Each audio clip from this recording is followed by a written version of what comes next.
Every time I look into my wife's eyes, I think, is this it? Every day we fall in love more and more. With who she used to be. Someone told us once, never go to bed angry. So I just sort of store my anger inside. I may not have found the right person yet, but I'm having a pretty good time with all the wrong ones. I guess you could say the sex is efficient. I guess I have a certain type, and apparently it's the type that doesn't want to date me. The sex is great. Twice a year. I'm deeply in love with everything about her body. I thought I was supposed to have more sex when I got married. Now she falls asleep before I can put the moves on. If it hadn't have been for my marriage, I might have gone through my whole life without realizing my flaws. Every single flaw.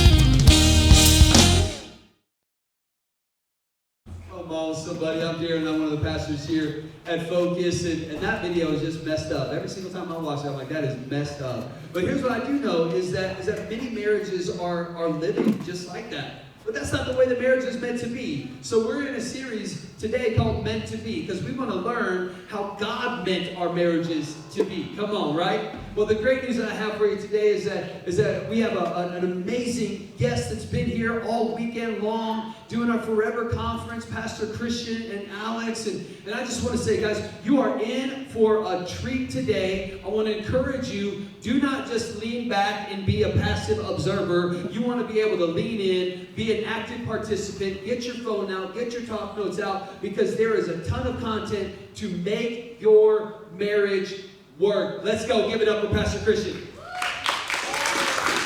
Good morning, Focus. How are y'all doing today?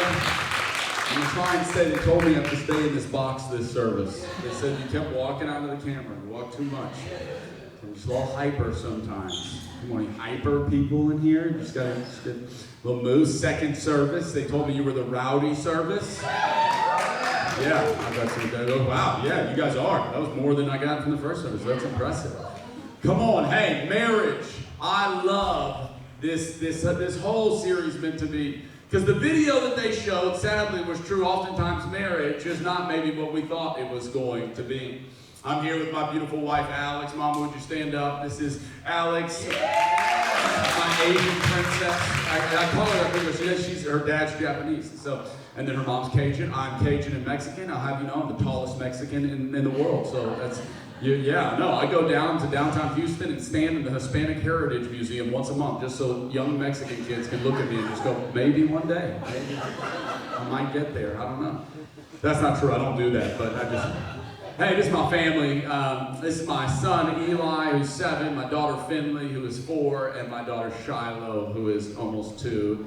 And she's the older 2 have a drug problem. Someone's been giving them crack every night when they go to sleep because they wake up just wanting to destroy everything. I don't understand. My youngest one is an angel. She is very, very sweet. And so I'm praying that she rubs off on the 2 older ones.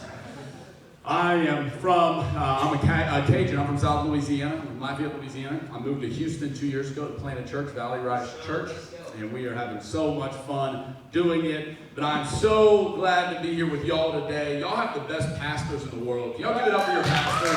They are amazing, man. I'm just telling you, I've taken so much in this week of watching them and seeing all that they do here, and you guys are building something amazing. What a cool opportunity for us to just be here with you. We're so honored to be with you. Hey, let's pray and we'll jump into it. Dear God, thank you so much for each and every person here. God, I pray that today you would speak to us.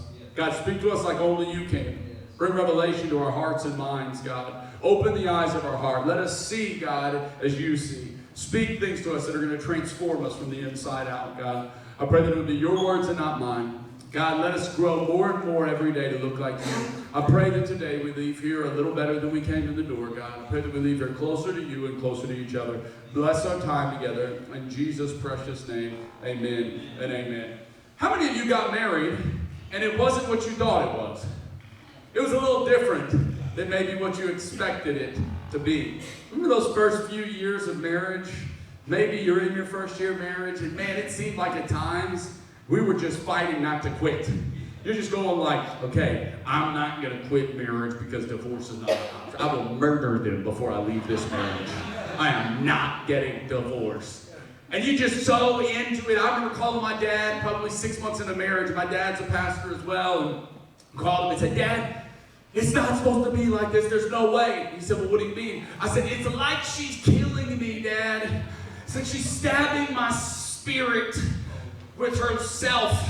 And it's destroying me from the inside. I feel like I'm dying, Dad. And he goes, oh, that's so good, son. I said, what do you mean? It's so... He said, it's supposed to kill you. I said, I knew it, that it's working. He said, Christian marriage is designed to kill you. It's designed to kill the selfish parts of you. It's designed to kill the sinful parts of you. It's designed to kill off the parts of you that God brought this woman into your life to sharpen you in. God's design for marriage is that our marriage would be healthy. Our marriage would be healthy. Marriage was meant to be healthy. But if we don't understand the purpose of marriage, our marriage will never be healthy. It will always be hated. It will always be hurtful and hard for us. Hey, I want you to know a commitment to marriage without a commitment to change is a commitment to misery. A commitment to marriage without a commitment to change is a commitment to misery. Because the truth is, if God liked you the way you were, He would have left you that way. If He liked you where you were by yourself, He just would have left you that way. But the purpose of marriage is change. It's change. And if you got into marriage and decided you weren't going to change, marriage is probably very hard for you. I meet with people all the time and they go, Christian, my spouse is trying to change me. My wife's just trying to change me. I just want to be me, and they're trying to change me. And I go, that's good. They're supposed to. They're supposed to. Okay? Because there are things about you that God wants to change. If you think your spouse is trying to change you, then don't ever have a relationship with Jesus. Because He also is trying to change you. And God designed your mate to be in a relationship with you that would change you. But if we don't understand the purpose of that, we'll always abuse it. Anything we don't understand the purpose for, we abuse. We abuse. If I don't understand what a hammer's for, maybe I use it for different things. You know, I'm a Cajun, and so we just kind of fix everything with duct tape and like Flex Seal. Like you can put in Flex Seal on anything. I mean, you can on boats, on cars, on kids. You can just put it on anything you want to put it on. I was a medic in the Air Force, and so my wife our kids will get hurt. My son loves to just cut himself open. I don't know what it is. If that kid can hit an edge, a corner, a sharp knife, something, he is going to trip and fall and hit it. He's cut his eye open in the same place twice, right here, wide open, same exact thing.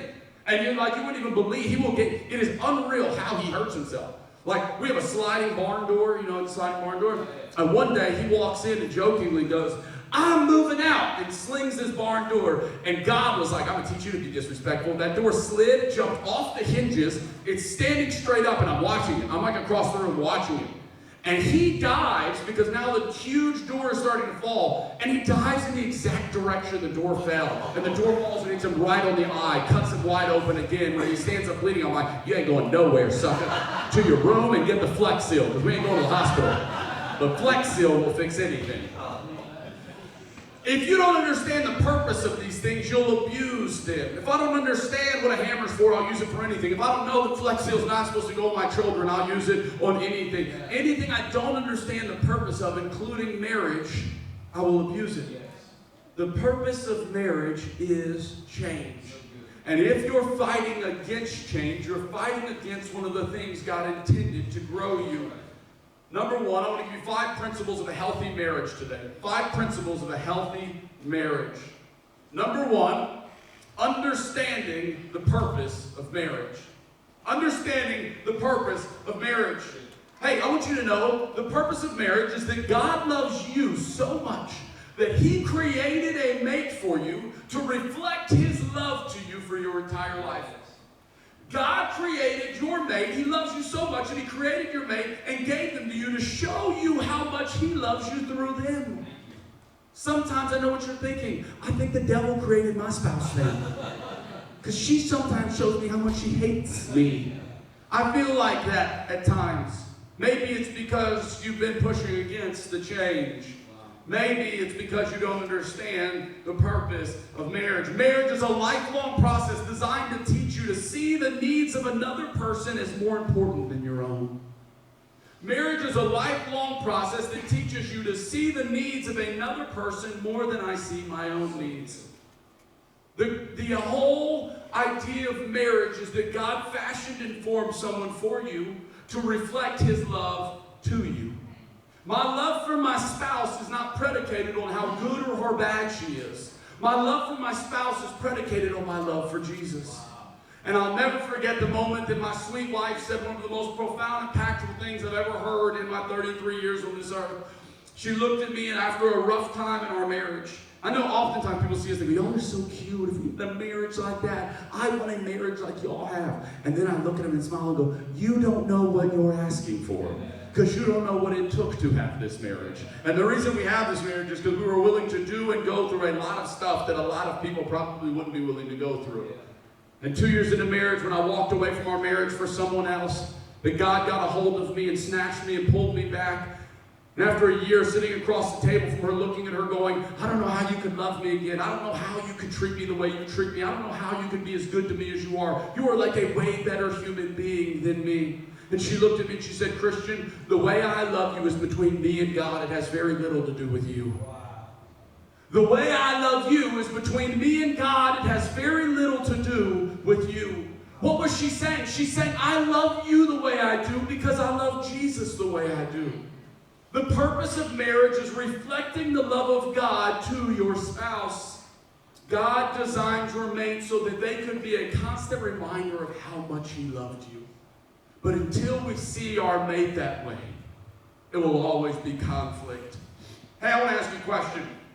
The first commandment Jesus ever gave us was what? Love God. Love the Lord your God with all your heart, mind, body, soul, and strength. And then he says the second is like it. Love your neighbor as yourself.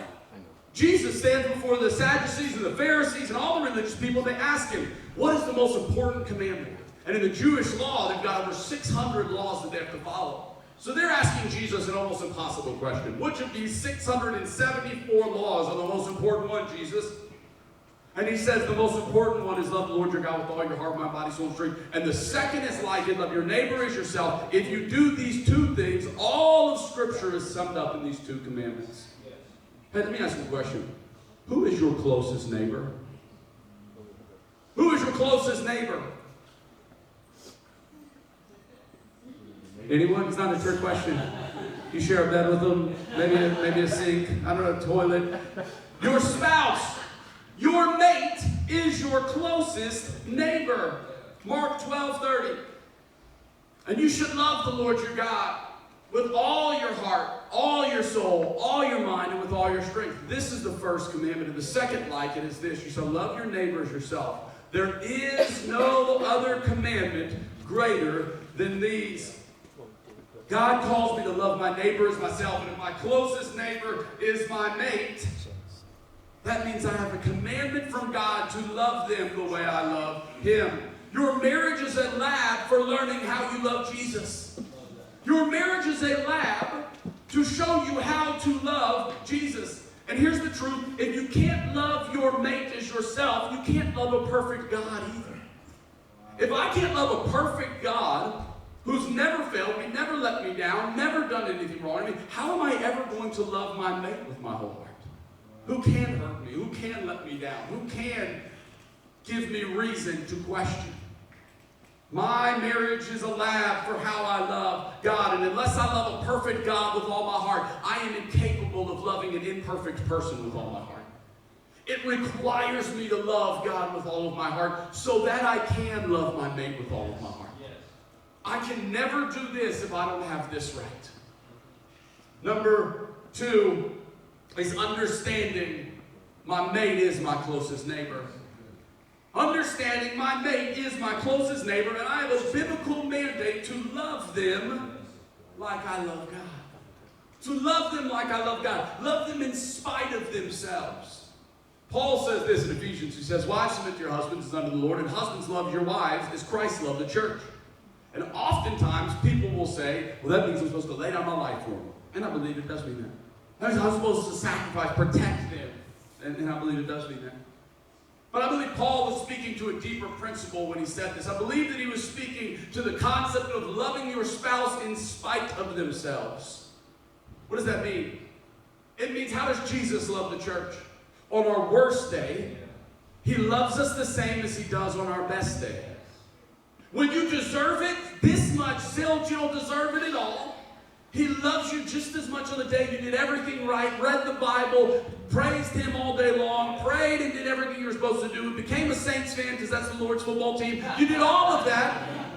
He still loves you the same on both days. Yes. You know what that means? That means God calls me to love my spouse that way. Yes. When she deserves it and when she doesn't deserve it. Why? Because my love for my neighbor, my mate, my spouse is not based on my love for her. It's based on my love for Jesus. And if you don't understand that concept, you will try and love a natural being with a natural love that requires a supernatural love to accomplish that task. I have to love her the way I love him. And those relationships are designed that way because they mirror each other perfectly. God knew our relationship with him and our relationship with spouse would be a perfect parallel. I've got to die to myself for us to win. You know what I have to do for me and him to win? Die to myself. Every day. Every day I wake up and go, God, less of me, more of you. Less of me, more of you. It requires humility. It requires selflessness. It requires me laying down my wants, my needs, my desires to serve someone else who also is committed to the process. Let me say this slow. Who also is committed to the process of laying down their needs, their selfishness, their desires to satisfy me. And so at the end of the day, when we're both committed to the process, neither one of us feels like we're lacking because we're both serving and loving and 100% committed to the process. People will tell you marriage is 50-50. That's not true. There's many days marriage is 80-20. There's many days marriage is 70-30. Some days it's 100-0. But when you're both committed to the process, on the days that she can't fulfill me, God fulfills me. And on the days I can't fulfill her, God fulfills her. And on great days, we both fulfill each other, and we're both fulfilled by God, and we win. Understanding your mate as your closest neighbor. Number 3, understanding the purpose of incompatibility. People get divorced over compatibility. You ever heard that? They go, well, we're just incompatible. Irreconcilable differences. We're incompatible. We just don't work together. Ruth Graham, Billy Graham's wife, was asked, do you and Billy always agree? Do you always agree? Think about it. You're married to Billy Graham. How do you disagree with Billy Graham? I don't know. I feel like you're on the losing side of that argument every time. And this is what Ruth said. She answered, if we did, then there would be no need for one of us. If we always agreed, there would be no need for one of us. Because God gave me my mate not to be compatible with me, but to be complementary to me. Not to be compatible with me, but to be complementary to me. Adam is in the garden. God puts Adam to sleep, and he takes from Adam a rib. And from that rib, he makes Eve. You know why I think God did that? It's because until we walk through life with our partner like we're supposed to, there will always be part of us missing. Until me and my mate walk that journey together, side by side, God didn't take a bone from the head so that Adam would rule over, or from the foot that she would be under him. God took a bone from the side so that they could walk through life together, the closest part to Adam's heart. Because in Eve was the missing part of Adam. Listen to me. Inside of your spouse is a missing part of you that you have maybe even yet to realize that you need. The purpose of marriage is compatibility. God separated Eve from Adam because she was the missing part of Adam. You and your mate were both created to become like Christ. God uses your mate to build his attributes, his character, his attitude, and his mindset into you. If I don't view my mate that way, I will always resent my mate. If I don't realize that she's there to help me, if I don't realize that she's there to guard me, if I don't realize she sees things I don't see, I will always resent her. It takes a confident, secure, and wise man to know the value of asking his wife for wisdom and insight. It takes a confident, secure, wise man to value asking his wife for her insight and wisdom. But you know what? I'm so thankful for a spouse that sees things I don't see. There are so many times we're someplace and she'll come up to me and she'll go, hey, You see that sweet little girl over there with the blonde hair? And yeah, she looks sweet. Yeah, stay away from her.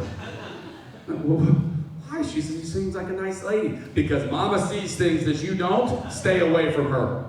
And every woman said, come on, you got the women radar. You know it. She was looking at you. I saw she looked at you. And I'm going to drag her out on the back alley and deal with her. My God, we're pastors. You just be nice, okay? Like, I don't know, be nice. Tell her to drag her out nicely or something. I don't know. Every single time I have not listened to her, it has come back to bite me. Every time she said, baby, I don't feel good about this. Then I'll say, no, you don't know, you don't understand, I got this. It has always come back to haunt me. Why? Because God gave her eyes to see things I don't see, ears to hear things I don't hear, a mind to think thoughts that mine will never think, because she is the missing part of me. And if I don't realize that, I'll think her complementariness is incompatibility, and I'll resent her. If I do realize it, I'll treasure her, and she'll become the missing part of me. Number 4, understanding only God can meet my needs. My mate can only meet some of my desires. Only God can meet my needs. My mate can satisfy some of my desires. When I do premarital counseling, there's one of our premarital counseling things that we do, and it's in what I call like the expectations session.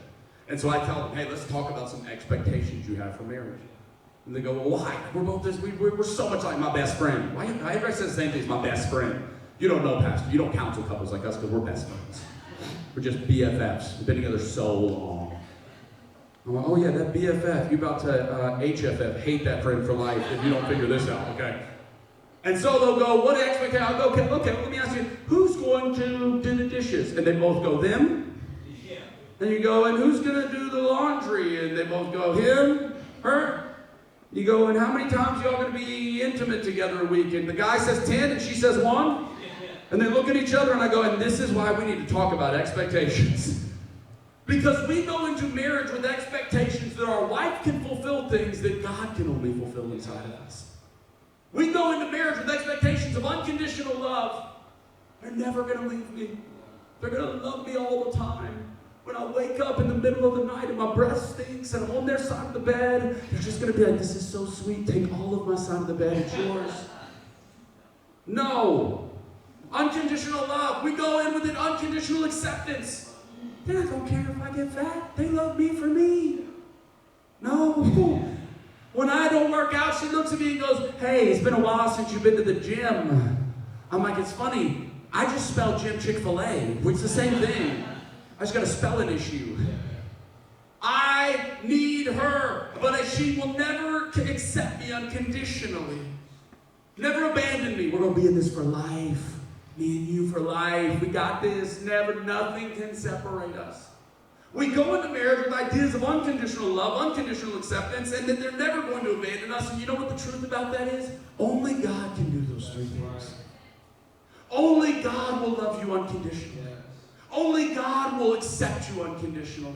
Only God will never abandon you or let you down. And anytime I put divine expectations on a human being, I will always be disappointed. I cannot put God-sized expectations on my sweet 5'5" Asian Cajun wife. She will let me down every single time. Because God never designed her to fulfill every single one of my desires. He designed her to complement and fulfill some of my needs. Together, we are fulfilled fully by God. I cannot put divine expectations on her, or she will always let me down. Colossians 2:10. And you are complete in Him. And you are complete in... And I was like, I need like more of y'all. Like, let's say it together. And you are complete in... Man, that was good. You guys are really learning. This is awesome. I love this. You are complete in Him, which means only God can ever complete me. Another person can never make me whole. Only God can. She, as much as she can try on her best day, when she makes my favorite crawfish etouffee, and she's dialed up, and the kids are bathed and wise, and sitting at the table because they're sedated somehow, and no one's breaking anything, I am still not going to be fulfilled by her or them. I can only be fulfilled fully by God, and sometimes she meets all my needs. But you know what? God who can fulfill me, sometimes I'm even upset at him. Sometimes I'm even frustrated with him. I know y'all are holier than me. Y'all are just more spiritual, and so y'all probably don't get mad at God. But there's some times me and God have conversations, and I just go, hey, are you busy up there doing something else? I don't know what's... Because I feel like you're missing it, God. I feel like you're letting me down, God. I feel like if a supernatural, eternal being that created all of us, that has never failed any of us, can make me feel that way from time to time, she has no chance of fulfilling my every desire or need. Only God can fulfill me all the time. And even sometimes I'm upset with him. Number 5, understanding intimacy with my mate determines the quality of my marriage. And every husband said, come on, I know y'all like, preach this one, Pastor. Talk about 5 for a little while. Intimacy, he said, baby. He said intimacy. You know what intimacy means? Intimacy means pain. That's what it means. Because pain is the price that you pay for real love. Pain is the price that you pay for real love. There is not a relationship in your life that you would say you love that person if there hasn't been some sort of pain to get to that place. You have children. Love your children. Children never hurt you. Children never do things you never thought they would do. Say things you never thought they would say. Act ways you go, how did you turn out this way? Who raised you? You're like, me, I guess. I see. Pain is the price you pay for love. There is no real relationship that you will ever encounter that has genuine love that doesn't require some sort of pain to get there. Pain is the price you pay for love, but conflict is the price you pay for relationships. And the quality of your relationships in your life is determined by how you handle conflict in them. Listen to what I just said. This is very important. The quality of your relationships in your life is determined by how you handle conflict in them. Conflict is going to come. There's going to be conflict. You're going to fight. If you're a married couple here and you've never fought before, you shall be up here. Because you win. I don't know. Teach me. Because conflict is the price we pay for any relationship in our life worth having. And how we walk through it determines the quality of that relationship. Ephesians 5:25. Husbands, go all out in your love for your wives, exactly as Christ did for the church. A love marked by giving, not getting. All the wives are like, yeah, you see that? You see that? Giving, not getting. Christ's love makes the church whole. His words evoke her beauty. Everything he does and says is designed to bring the best out of her. Undressing her in dazzling white silk, radiant with holiness. And that is how husbands ought to love their wives. Wives, wouldn't that be amazing if we could do that all the time?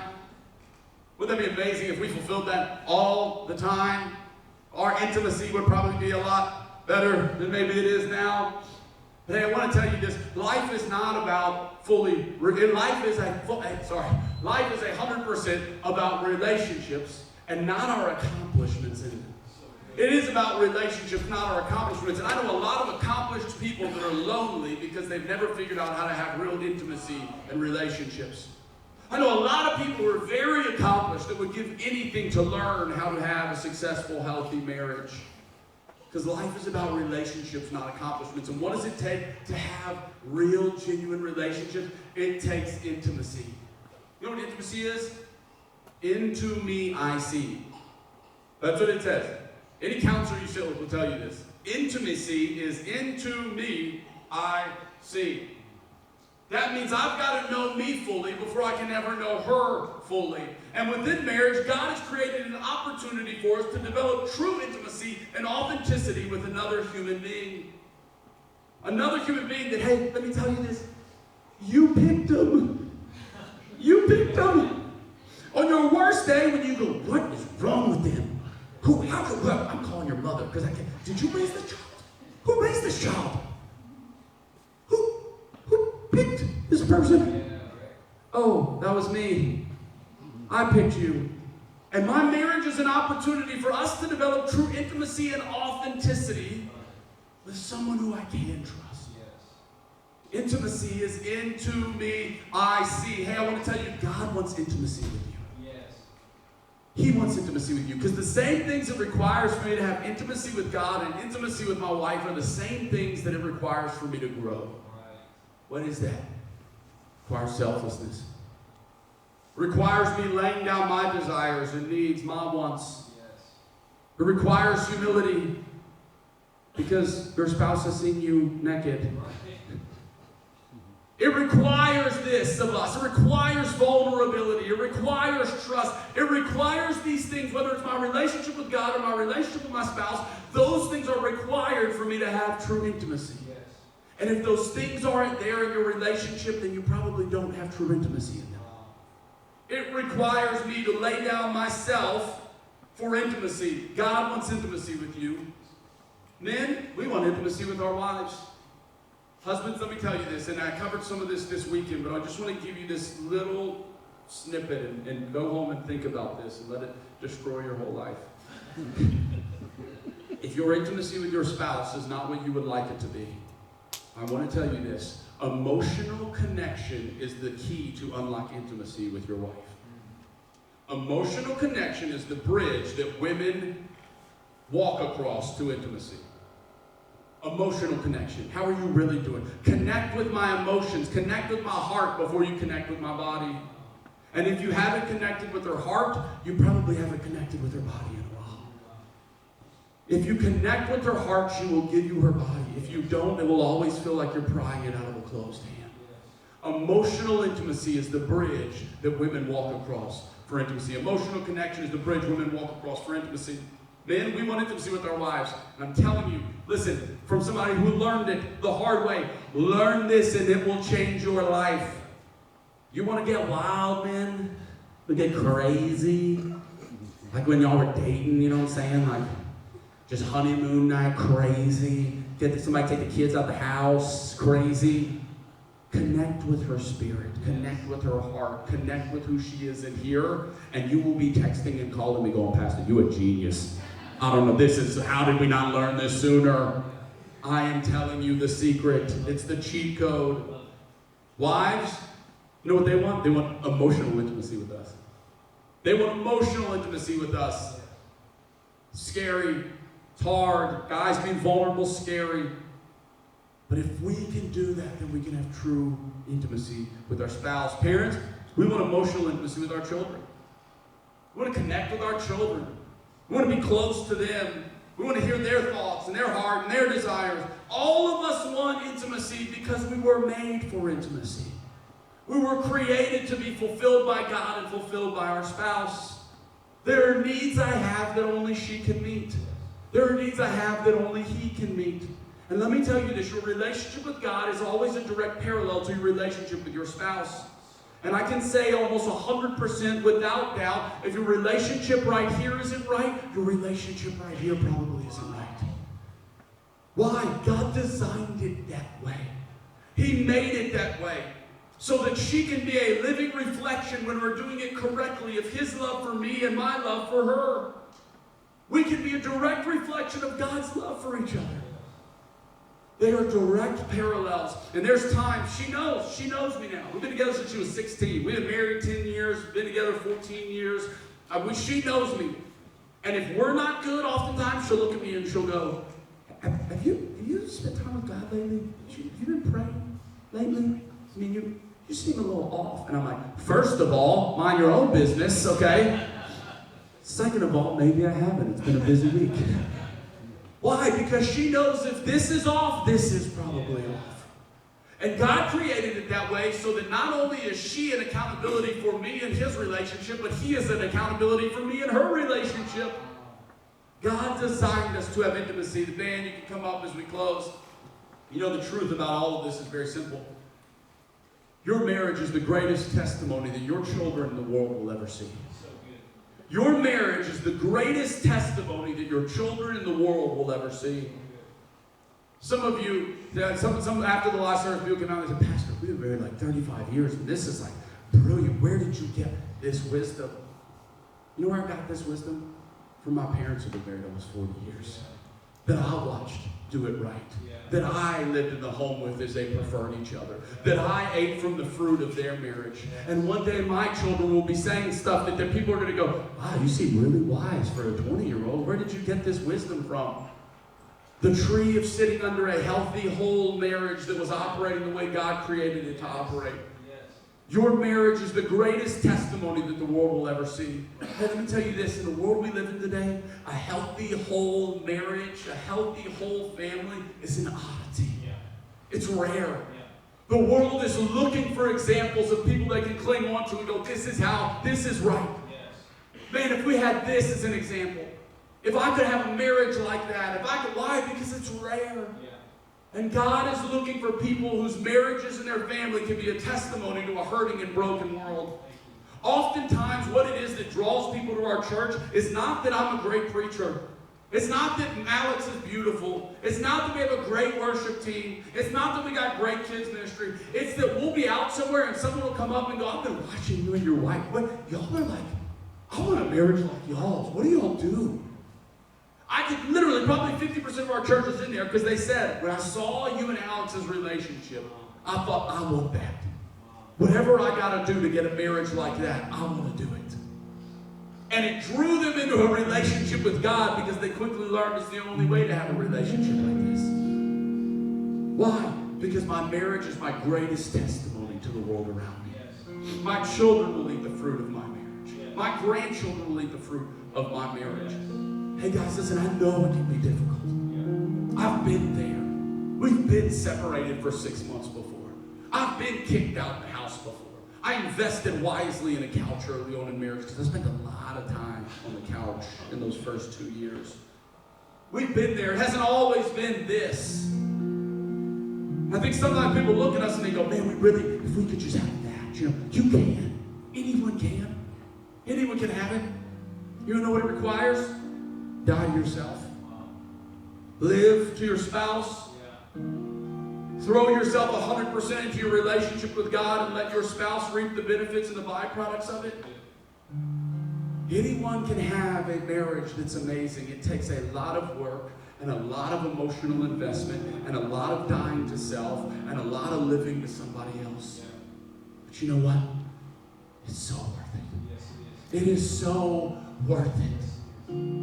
Our podcast that came out on Pray.com, some of you listened to it, and it kind of shares our whole story. Pray.com did a podcast on our story. I encourage you to go listen to it. It kind of details the whole thing, kind of how all this played out. It was amazing, and it's a miracle from God. But you know what it really is? It's a lot of sacrifice. It's a lot of sitting in rooms like this and looking at my spouse after going, we're going to do it different. I'm going to get better. I got to look more like God. I know that. I'm not worried about you. I'm not trying to change you. I want Jesus to change me. And if I let Jesus change me, I'll be the husband I need to be. I'll be the father I need to be. I'll be the partner I need to be. I'll be the pastor I need to be. I'll be the friend I need to be. I'll be the neighbor I need to be. But I can't become that until I learn that God can only fulfill me, and He gave me a mate to help me get there. Would you bow your heads with me? God, today we're so thankful.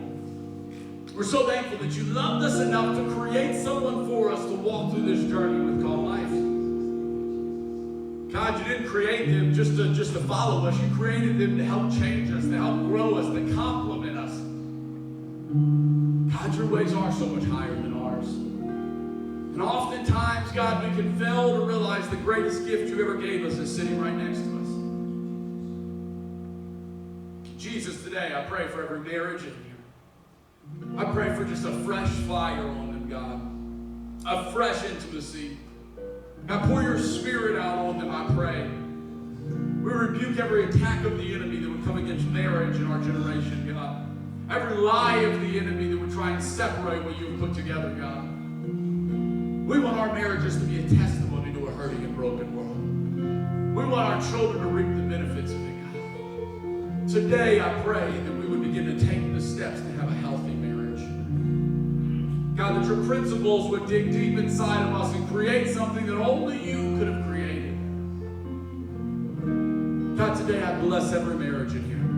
I pray your peace upon it, God. I pray your favor upon it. I pray a new anointing upon them, God, to love each other, to see each other the way they saw on that wedding day. Bless them, keep them, watch over them and protect them, I pray, God. Bless this house, bless Pastor Darren and Pastor Jenny. Let this be the greatest year of this church, God, I pray. In Jesus' precious name, amen and amen. Amen. Come on, church, can we give it up for Pastor Christian? So good. So good. Amazing. I want to tell you again, if you're sitting there, you're hearing what Pastor Christian is saying, and you're looking at your marriage and you're like, this is not what our marriage is not a reflection of the testimony that I would want to have. It doesn't look like what your marriage looks like. Again, what he said was his marriage didn't either. And so I want to tell you today that there is hope. Come on, somebody. There is hope for your marriage. There is hope for your relationship. I believe in a God of restoration. I believe in a God of redemption for you and for your relationship. If you want to be encouraged to see where your relationship would go, can go, I want to encourage you, go ahead and listen to that podcast on prayer.com. It is powerful. Their story is powerful. But the first time I heard it, I was like, I don't know how y'all married, man. Like, that's, Pastor Christian, you're crazy, man. Like, goodness gracious. But because we serve a God who will see you through your darkest times. And he can see through your marriage as well. So I want to encourage you, go ahead and listen to it in a big way. Church, would you please stand with me today? I don't know about you, but I am thankful. I'm thankful that God created us to be in relationships. I'm thankful that God put us in a place where we can learn to be more like him by being in a relationship.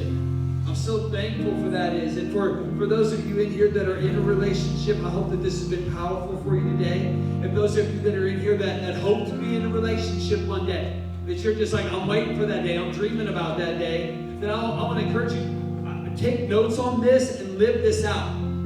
Live this out. Because here's the thing I was telling Pastor Christian about this just a little bit earlier. Is that when you're living single and you want to get in a relationship, it's like you're just waiting for that day. It's like the Israelites waiting for the day that they would escape Egypt, right? And when they escaped Egypt, they got to go to the promised land. You're thinking to yourself that marriage is the promised land, right? And I'm here to tell you this, it can be. And the choice is yours to go right into the promised land, just like the Israelites. But many of us choose to instead go through the wilderness before we can get to the promised land. But God has a pathway for you to get to the promised land. Live this out. For those of you that are single, choose now to learn this so that you can live it out and get to the promised land right away. Come on, somebody. Because I'm here to tell you, it's great news that there's provision in the wilderness, but the wilderness is a process that's not that much fun. Let's just go right into the land, flowing of milk and honey. Come on, somebody, right? Like that's what I'm talking about. Learn this out. Let's live it out. Write it down. Know it in your mind. Live it in your heart. Church, I want to say one last prayer blessing for you, and then we can go have an absolutely amazing, blessed week. Pastor Christian and Alex are going to be able to head on out as we're praying as well, and they would love to connect with you afterwards. Absolutely love to pray for you afterwards as well. Let's go ahead and pray one last time. Lord Jesus, we love you so much.